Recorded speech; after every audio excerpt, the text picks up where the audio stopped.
खुदावंद यीशु मसीह जो कि इंसानी शक्ल में जाहिर हुआ और इंसान होने के नाते उन सभी आजमाइशों में से गुजरा जिसमें से हम गुजरते हैं। इसी सबब से वो हमारा अच्छा सरदार काहिन बनकर हमारे साथ हमदर्दी रखता है। उसी के नाम में आपकी सलामती हो। चंद लोगों ने मुझे यह सवाल भेजा है कि अय्यूब की किताब के इख्तिताम पर हम देखते हैं कि खुदा ताला अय्यूब के दोस्तों पर सख्त नाराज होते हैं। तो ऐसा क्यों है? क्या उन्होंने ऐसा कहा जिसकी वजह से खुदा ताला उनसे नाराज होते हैं? तो इस बात को समझने के लिए आइए हम अय्यूब की किताब उसका 42वां बाब और उसकी 7वीं और 8वीं आयत पढ़ते हैं, जिसमें कुछ यूं लिखा है। और ऐसा हुआ कि जब खुदावंद ये बातें अय्यूब से कह चुका तो उसने अलीफज मानी से कहा कि मेरा गज़ब तुझ पर और तेरे दोस्तों पर भड़का है, क्योंकि तुमने मेरी बाबत वो बात ना कही जो हक है, जैसे मेरे बंदे अय्यूब ने कही।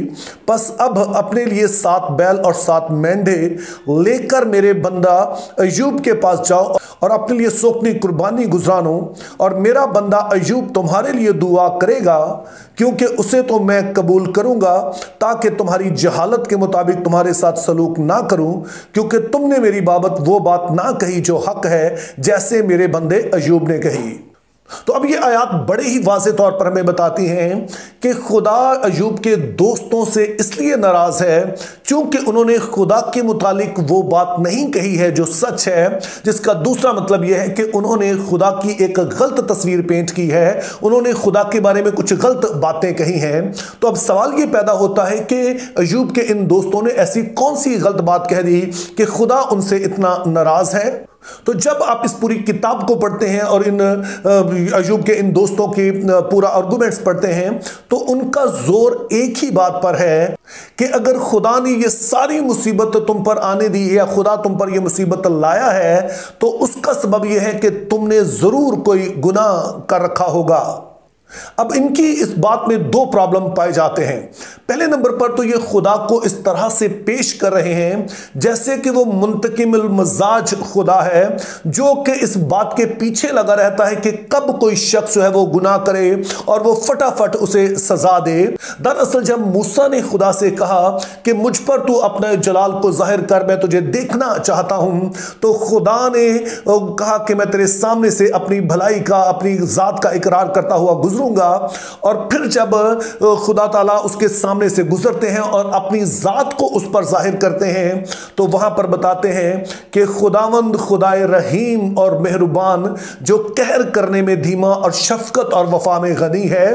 तो खुदा के किरदार की बुनियादी खूबी यह है कि वो किसी को फटाफट ही सजा देने पर या उसको तबाह करने पर उतर नहीं आता है। ये उसके किरदार से मुताबिकत नहीं रखती है। इंग्लिश में हम कहते हैं स्लो टू एंगर, कि यानी कि खुदा को इस बात तक लाना कि वो अपने गजब को नाज़िल करे, ये कोई आसान नहीं है। लेकिन अय्यूब के दोस्त मुसलसल उसे यही कहते रहे कि तूने जरूर कोई ना कोई गुनाह किया है जिससे वो खुद भी वाकिफ नहीं है। लेकिन उनका कहना तो कुछ तो है कि खुदा ने तुझे ये सजा दी है। तो खुदा की ये तस्वीर दुरुस्त नहीं है। और बेशक खुदा अपने लोगों को सजा देता है, लेकिन एक तो ये फटाफट नहीं होती है, उससे पहले खुदा मौके देता है ताकि वो शख्स तौबा की तरफ आ सके।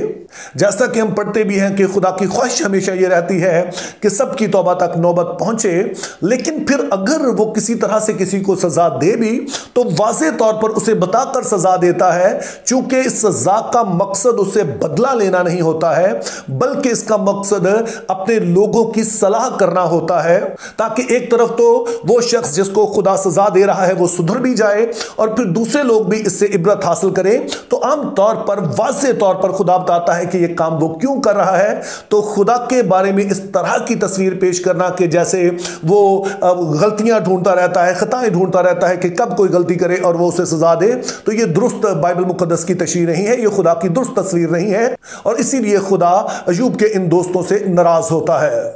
इसके अलावा यह भी दुरुस्त नहीं है कि खुदा ताला अपने लोगों पर मुसीबत सिर्फ एक ही वजह से लाता है कि जब वो गुनाह करें। क्योंकि बाइबल मुकद्दस में हम मुसलसल इस तस्वीर को देखते हैं कि रास्तबाज लोग जो हैं वो भी दुख उठाते हैं। उसका आगाज जो है वो पैदाइश की किताब के 4 बाब से ही शुरू हो जाता है कि जब जो हाबिल है, जो एक रास्तबाज शख्स है, उसका भाई काइन जो दरअसल रास्तबाज नहीं है, वो उसे कत्ल कर देता है। और फिर पूरी बाइबल मुकद्दस में यह सिलसिला जारी रहता है कि खुदा के जो रास्तबाज लोग हैं वो दुख उठाते हैं। और दरअसल जब आप ज़बूर की किताब पढ़ते हैं तो वहां पर ज़बूर की जो 7 अक़साम हैं उनमें से एक किस्म को हम कहते हैं गिरयाजारी के ज़बूर या नोहा खानी के ज़बूर। चूंकि इन ज़बूरों में जो ज़बूर नवीस हैं वो खुदा से यही सवाल करते हैं कि खुदा हम तो तेरे साथ चलने वाले हैं, लेकिन इसके बावजूद ये हमारे दुश्मन हम पर क्यों गालिब आ रहे हैं, क्यों हम इतनी मुसीबत उठा रहे हैं। लेकिन फिर इससे भी बड़ी मिसाल जो है नए अहदनामा में हमें मिलती है कि यीशु मसीह जो रास्तबाज हैं, जिन्होंने कभी कोई गुनाह नहीं किया, उन्होंने भी दुख उठाया। तो इस तरह से बाइबल मुकद्दस में बताती है कि खुदा के लोगों की दुख उठाने की वाहिद वजह उनका गुनाह नहीं है, और भी कई एक वजूहात होती हैं जिसके सबब से खुदा के लोग दुख उठाते हैं और खुदा उन्हें दुख उठाने देता है। तो इस तरह से जो पहली वजह हमारे सामने आती है कि अय्यूब के दोस्तों ने खुदा से मुतालिक वो बात नहीं कही जो दुरुस्त है, बल्कि उन्होंने खुदा की एक गलत पिक्चर जो है वो पेंट की है।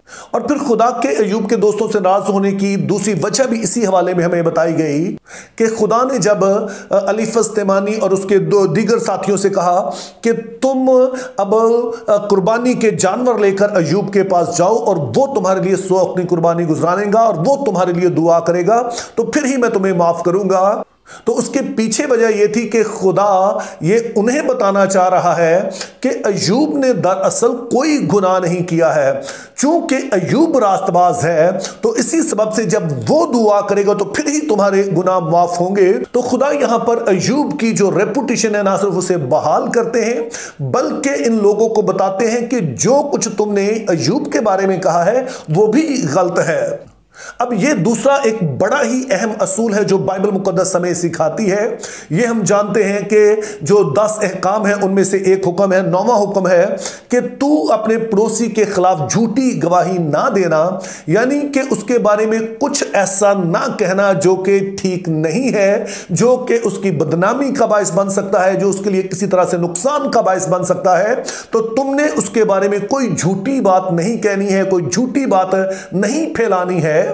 लेकिन अय्यूब के दोस्तों को हम देखते हैं कि ये मुसलसल उस पर इल्जाम लगाते रहे, बार बार उसको कहते रहे कि तूने जरूर कोई गुनाह किया है जिसकी वजह से तुझ पर यह सारी मुसीबत आई है। हालांकि इनके पास कोई सबूत नहीं है।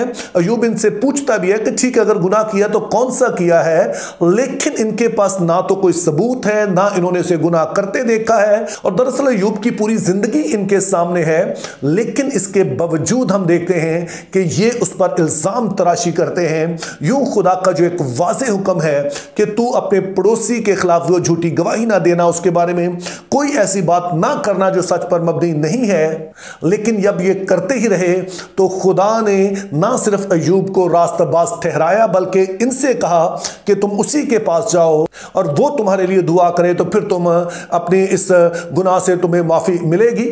जिसका मकसद जैसे मैंने कहा यह था कि इन लोगों को बताया जाए कि अय्यूब पर यह मुसीबत उसके गुनाह की वजह से नहीं आई है।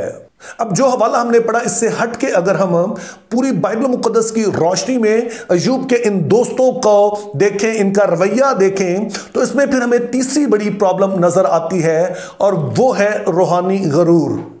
रूहानी गरूर का मतलब यह होता है कि हम समझते हैं कि हम में कुछ ऐसी बात है जिसकी वजह से खुदा के हुजूर में हम मकबूल ठहर रहे हैं।